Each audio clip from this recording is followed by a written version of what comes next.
quand il aura parlé. Anissé, vous aviez quelque chose à dire?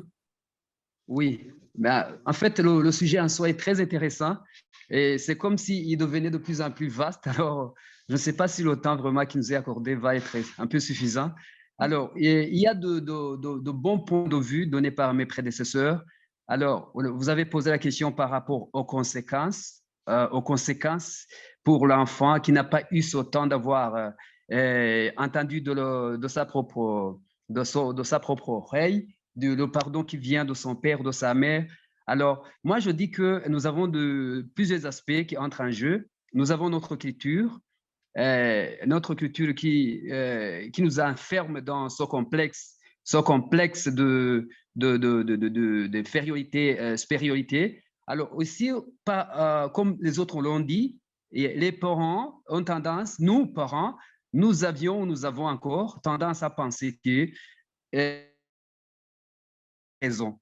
Ce qui n'est pas faux, plutôt ce qui n'est pas vrai, c'est archi faux plutôt. Alors, je pense que tout ce que nous faisons ici au niveau du débat, c'est juste nous aspirons à une société meilleure. Ce n'est pas seulement au niveau de la famille, parce que je présume, et vous le présumez vous aussi, que la société à laquelle nous aspirons, c'est de la famille au pays, pourquoi pas à toute nation entière. Alors, si la société n'est pas construite, n'est pas éduquée dès le noyau, je parle ici de la famille, de la communauté environnante, de la communauté dans le sens plus large, dans nos pays respectifs, etc. Alors, le terme ou la valeur du pardon, vraiment, n'aura pas sa place. Je pense que je partage l'idée avec mes prédécesseurs qui ont dit que dans notre société africaine en général, je parle du Burundi, je parle d'autres pays, et pour le Sénégal aussi, comme l'ont dit mes frères. Alors, je pense que cette culture-là, de dire que non, non, non, moi, dans mon pays, je ne vois pas, je n'ai jamais vu un parent qui dit pardon mon fils, pardon ma fille. J'ai quand même été un peu trop lourd ou trop sévère. Alors, ça, c'est un défaut. C'est un défaut qu'il faut corriger à partir de notre débat, à partir de nos échanges, parce que voir ce qui s'est passé, comme elle a dit notre consoeur là, qui a intervenu, elle a dit, vous savez ce qui s'est passé, ce qui se passe dans nos chers pays. Alors, si nous devons dire le pardon au sens le plus large, au Burundi, si nous devons dire pardon entre communautés, entre différentes couches de notre communauté, alors, comment est-ce que nous prétendons initier le terme ou introduire la notion de pardon au niveau des gens adultes, alors que ces gens n'ont pas eu cette chance vraiment à cette éducation-là. C'est vraiment impossible. Alors, c'est un grand défi à relever. Alors, il faut croire que chaque enfant a besoin de l'existence ou de la présence parentale. La présence parentale, comme l'a dit Aimé, ne signifie pas le fait de donner à manger, ne signifie pas le fait d'être à ses côtés, aux côtés des enfants, ne signifie pas le fait d'habiller l'enfant ou de dire je t'aime. Non, c'est pas ça. Il y a cette présence physique, il y a aussi cette présence psychologique, dans le sens que si un enfant fait quelque chose, alors vous le grondez. Ou si vous faites une chose contre son gré, contre sa volonté, vous l'obligez à faire des choses vraiment qu'il n'aime pas, alors que vraiment ce n'était pas nécessaire. Alors, et que vous ne croyez pas que vous l'avez blessé, alors cet enfant sentira cette absence psychologique. Alors, cet enfant-là croira que finalement, il n'est pas aimé. Il n'est pas aimé du tout. Alors, l'enfant qui est privé d'amour, comme le disent souvent les gens, alors ça se trouve même dans certains écrits, on dit tout enfant ou un enfant privé d'amour devient un adulte plein de haine. Alors, cet enfant-là va grandir et ne pensez pas qu'il va vraiment enseigner les notions d'amour, les notions de réconciliation, les notions de pardon. Parce que lui aussi n'a pas été pardonné, il n'a pas été compris, il n'a pas été vraiment, il n'a pas été vraiment aux côtés des gens qui prônent ou qui enseignent la notion de pardon. Merci. Anissé Savimana, je rappelle que vous êtes psychopédagogue. Vous avez parlé C'est important, cette question, plutôt cet aspect que vous avez relevé de la communauté, du pardon dans la communauté, les incidences que l'absence du pardon peut avoir sur la communauté. Est-ce que les conflits auxquels on assiste aujourd'hui à travers le monde, est-ce qu'ils auraient un lien avec cet aspect-là? Mais, OK, bon, je ne peux pas confirmer que c'est directement ou indirectement lié à ça, mais moi, je sens qu'il y a vraiment une part de responsabilité de notre culture, de notre éducation, comme les gens l'ont dit. Alors, si nous sommes éduqués à une culture de pardon, de réconciliation, pardon-réconciliation, une culture de reconnaître que tout homme ou tout être humain est fautif ou, comment dirais-je, que tout homme est faillible, comme l'a dit Aimé ou d'autres. Alors, c'est là où finalement on comprend que entre nos membres de nos communautés, nous avons tous des forces et des faiblesses. Tout le monde peut avoir tort, comme tout le monde peut avoir raison. Alors, et cela ne dépend en aucune manière de l'âge. Et on dit souvent que la valeur n'atteint toujours pas le nombre d'années. Vous savez, un enfant peut être brillant, peut être courtois, peut vraiment manifester de bonnes valeurs, valeurs de bonheur, valeurs de pardon, valeurs comment dirais-je, de coopération, bonne coopération, de bonne communication, alors qu'il est le moins âgé par rapport aux autres membres du groupe. Alors, tout cela ne dépend pas de l'âge. Alors, il faut que les parents dont nous sommes, quels nous sommes plutôt, nous devons comprendre que la valeur en termes de comportement, en termes d'attitude, en termes pourquoi pas d'intelligence aussi, ne dépend en aucune manière de l'âge. Alors, ces histoires de culture qui sont comme un tabou, alors, ne croyez pas que nous avons toujours raison. Non, ça c'est archi faux. Je reviens dans un autre sens sur ma question. Aujourd'hui, on parle dans des communautés post-conflit de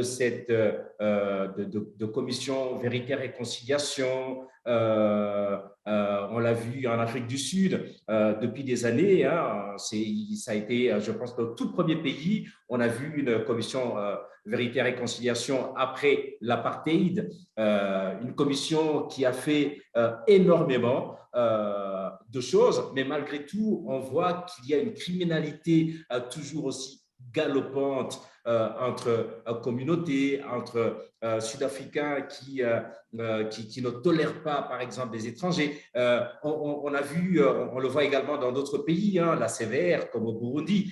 Est-ce que le pardon ne serait pas devenu beaucoup plus une arme politique qu'une arme, ou plutôt, comment dire, un aspect politique qu'un aspect purement social? Bon, mon point de vue est celui-ci. Au fait, si nous parlons de l'Afrique du Sud, on peut aussi parler de notre pays, le Burundi. Alors, des fois, nous avons tendance à relever les choses ou à redresser les choses quand il est déjà tard. Alors, toutes ces frustrations ou tous ces mauvais comportements en termes de haine viscérale de certains groupes sociaux contre les autres, alors, je pense que c'est une conséquence d'un fait social qui a été mal géré dans les années antérieures. Et cela est aussi bien logique que pour l'Afrique du Sud ou que pour notre pays ou ailleurs. Alors, si le pardon n'a pas été enseigné, n'a pas été respecté, il y a une partie de la communauté sud-africaine ou burundaise qui a été, par exemple, lésée ou maltraitée, entre guillemets, ou injustement traitée, je ne sais pas quel terme utiliser. Alors, il n'y a eu aucune fois où on a eu un débat ou des échanges communautaires pour traiter de la question et que les gens reconnaissent leurs fautes ou leurs torts envers d'autres et que les gens se sentent aussi considérés comme mes amis l'ont dit. Alors, il y a une partie qui a été déconsidérée et ce pendant plusieurs années. Alors, cette frustration grandit et quand elle est grandie, alors, le ton que les gens vont utiliser en parlant, la gravité de la réaction qu'ils vont utiliser en agissant, vraiment va être difficile à gérer. C'est pourquoi on entend toujours cette haine-là qui persiste. parce que ce n'est pas quelque chose de mathématique, quelque chose qu'on enlève aujourd'hui. Non, c'est un processus. C'est un processus de guérison sociale. Ça doit être un processus qui doit prendre plusieurs années parce qu'elle a mal géré, elle a été minimisée dès le début. Alors, aujourd'hui, je pense qu'il est, il est temps, ou si ce n'est pas tard, de revoir la notion, aussi bien au niveau nucléaire, donc entre parents-enfants, et aussi au niveau de Au nos niveau sociétés respectives. communautaire. Merci. Oui, en fait, si je vous comprends bien, ça veut dire qu'on demande à des communautés de se pardonner alors qu'elles n'ont pas eu cette éducation depuis l'enfance et que c'est donc compliqué pour elles, à ces communautés-là qui sont faites pratiquement, ceux qui doivent se pardonner, c'est généralement entre adultes, mais c'est difficile donc pour eux de pouvoir se pardonner en tant que communauté quand on n'a pas eu, ou plutôt de manière sincère, quand on n'a pas eu cette éducation dès l'enfance. Exact. Donc, il faut toujours revisiter, on peut toujours revisiter les notions de valeur. La valeur de Bounou, là, qui englobe plusieurs aspects. Alors, le pardon est là-dedans. Alors, si les valeurs de Bounou ont été vraiment mises à l'écart, alors, tout le tissu social est déchiré, complètement déchiré. Que ce soit en Afrique ou en Amérique, ça doit être ainsi. Il y a toujours un tissu, il y a toujours des bases, il y a toujours des fondements communautaires ou sociaux qui doivent guider notre vie collective. Alors, si le tissu n'est pas respecté ou n'est pas vraiment bien gardé, je parle des liens sociaux, je parle de nos rapports sociaux, de nos considérations mutuelles, indépendamment de nos souches d'origine ou de nos ethnies, de nos clans. Alors, on sera toujours dans ce cercle-là où le pardon n'aura pas sa place parce qu'il y a le non-respect. La valeur de Bounou n'a pas de place. L'autre, la considération d'autrui. L'autre a le droit de vivre. L'autre a le droit de parler. L'autre a le droit de s'exprimer. L'autre a le droit d'agir. L'autre a le droit d'avoir ceci et cela. Alors, je reviens alors à cet enfant-là. À la base, c'est ça alors le pierre angulaire, plutôt la pierre angulaire de notre maison. Alors, on construit la maison à partir de notre pierre angulaire. Voilà. Merci beaucoup. En fait, si je reviens un tout petit peu sur cette question de pardon qui est difficile dans le cadre de communauté, ça veut dire que les mêmes causes ont les mêmes effets. Et donc, tant que les gens n'ont pas cette bonne éducation dans la famille, ça veut dire que ça va leur revenir en fait sur la face dans la communauté. Alors, il ne nous reste plus que quelques 10 minutes dans cette discussion. Tout à l'heure, il y a Madame Kuzera qui disait qu'elle a juste des généralités à apporter par rapport à ce débat. Est-ce que, Madame Kuzera, est-ce que ce débat vous a personnellement apporté quelque chose? Oui, bien sûr. Allô, vous m'entendez? Je suis en ligne? Oui. On voilà. vous entend très bien. Donc, voilà, je disais que oui, ça m'a beaucoup enrichi. Et d'ailleurs, je salue votre initiative d'avoir créé cette plateforme et en même temps, toutes les émissions qui vont suivre. On a toujours la soif de vous suivre parce que je trouve que c'est très intéressant et très important pour la société et le monde en général, vu tout ce qui se passe dans le monde.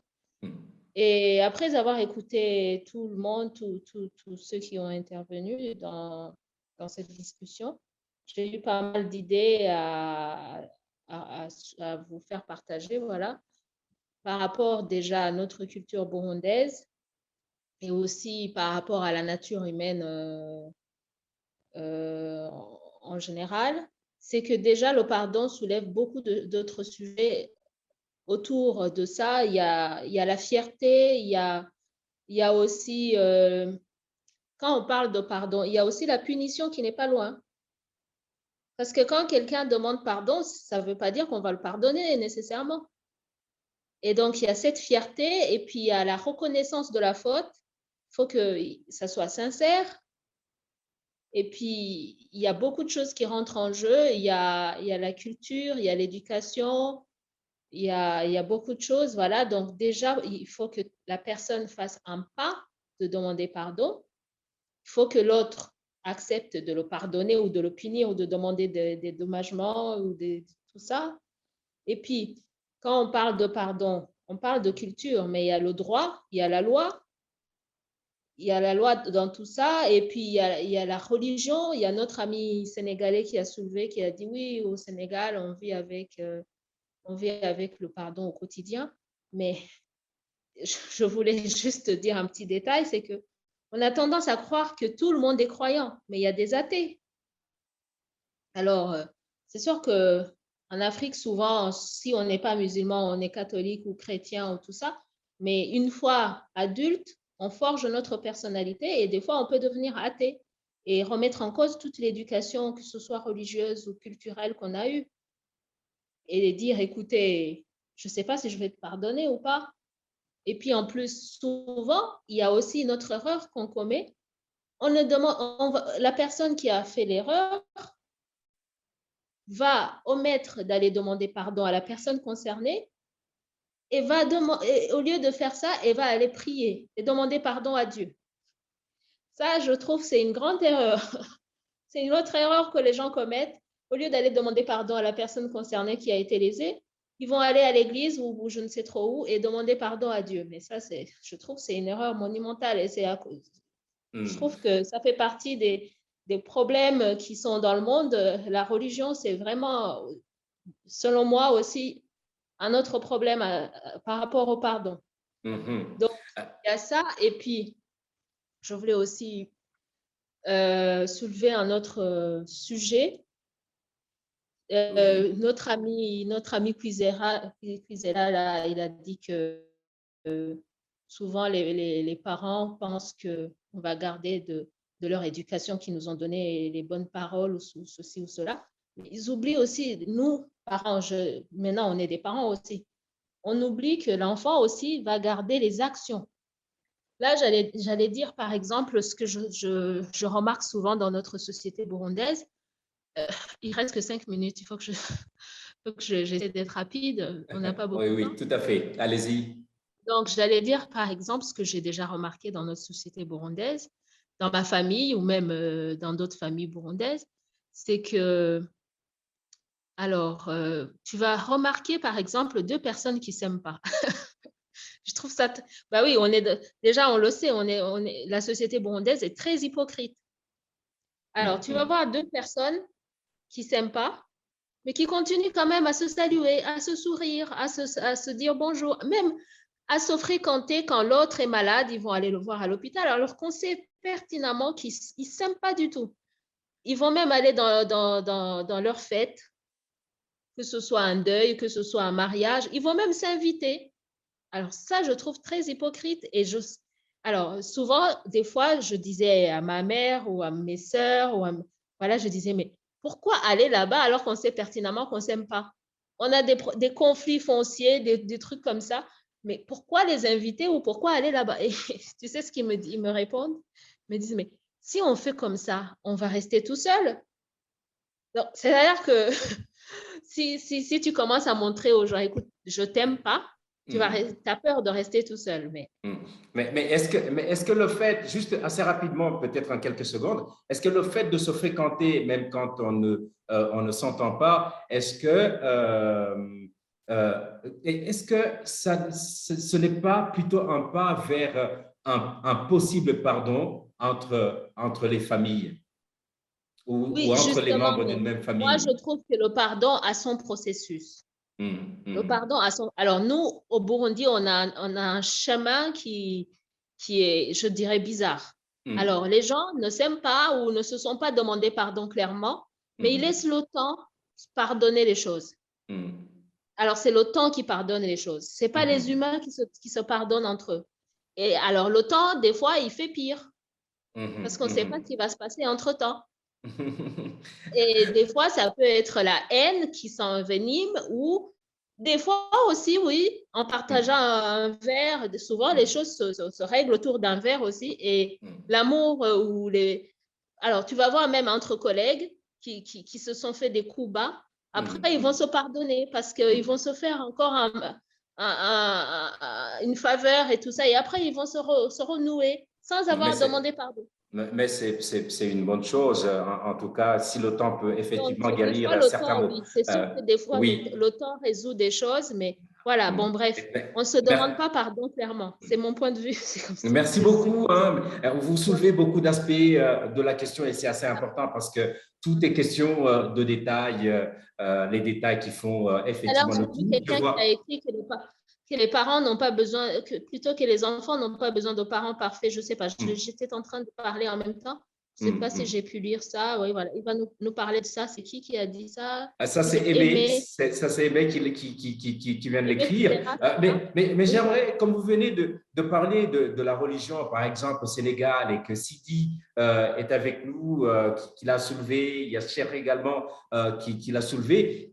Sidi, qu'est-ce que vous pensez qu'il faut faire pour que les choses s'améliorent sur cet aspect-là dans la société sénégalaise, mais également ailleurs, des gens qui se comportent de la même manière que les parents sénégalais qui ne sont pas uniques dans cette manière de faire. Oui, en fait, voilà, c'est ça la question, en fait. La question principale l'objet de ce débat, c'est justement de trouver une solution. Mais bon, on en a parlé globalement. Ce qui est important, c'est aujourd'hui, c'est que les parents reconnaissent qu'ils n'ont pas toujours raison et que des fois qu'il arrive qu'il n'ait pas raison, qu'il ait quand même la grandeur de pouvoir tenir un discours franc, un discours, on va dire, juste, ne serait-ce que justement pour inculquer à l'enfant cette notion de dire les choses telles quelles, de dire les choses, de dire la vérité. Le fait de se remettre en cause et de venir dire demander pardon à son enfant et de peut-être même lui expliquer que je n'avais pas très bien compris ton acte devrait être un acte, un geste éducateur pour l'enfant. Éducateur et puis justement. Alors, la question, c'est de justement avoir cette grandeur-là. Nous, aujourd'hui, parents, devrons gagner, et c'est là d'où l'impôt, à nous remettre en cause ou revoir la chose différemment. Je veux dire, l'éducation en posant des actes qui vont dans le sens de réconforter l'enfant dans le bien, dans la vérité, dans pas mal de vertus. Cher l'a dit tout à l'heure, au Sénégal, c'est vrai que le pardon, c'est effectivement dans la religion et on nous l'inculque tout le temps. On nous l'inculque tout le temps, on nous parle tout le temps de pardonner. Mais bon, effectivement, après, quand il s'agit de parents à enfants, il faut dire que, et lui-même a posé le débat, de parents peut-être se posent des questions en fonction de peut-être son autorité. Alors, je l'ai dit à l'entame de mes propos, la première fois que j'ai pris la parole, le pardon, en fait, on va dire, augmente l'amour pour l'enfant envers ses parents. De dire pardon, moi, il m'est arrivé de dire à un de mes enfants, il est tout petit d'ailleurs, pardonne-moi, pardonne-moi. J'ai insisté pour lui demander si effectivement il m'a pardonné. Et non seulement été de me dire oui, effectivement, avec en secouant la tête en bas comme ça pour noder, voilà. Et bon, je veux dire, c'est pas tout le temps, mais ce sont des fois où tu vois carrément que l'enfant, après, il est fier de lui-même, il est fier de son papa. Merci. Donc, apprenons à nous, voilà. Merci beaucoup, Sidi. C'est très important quand vous parlez du fait de la nécessité de se remettre en cause en tant que parents pour avoir cette humilité devant les enfants pour qu'ils aient cette éducation sur l'importance du pardon. Je vois qu'il y a une personne qui vient de nous rejoindre, Moukassi. Monsieur Moukassi, Charles, bonjour.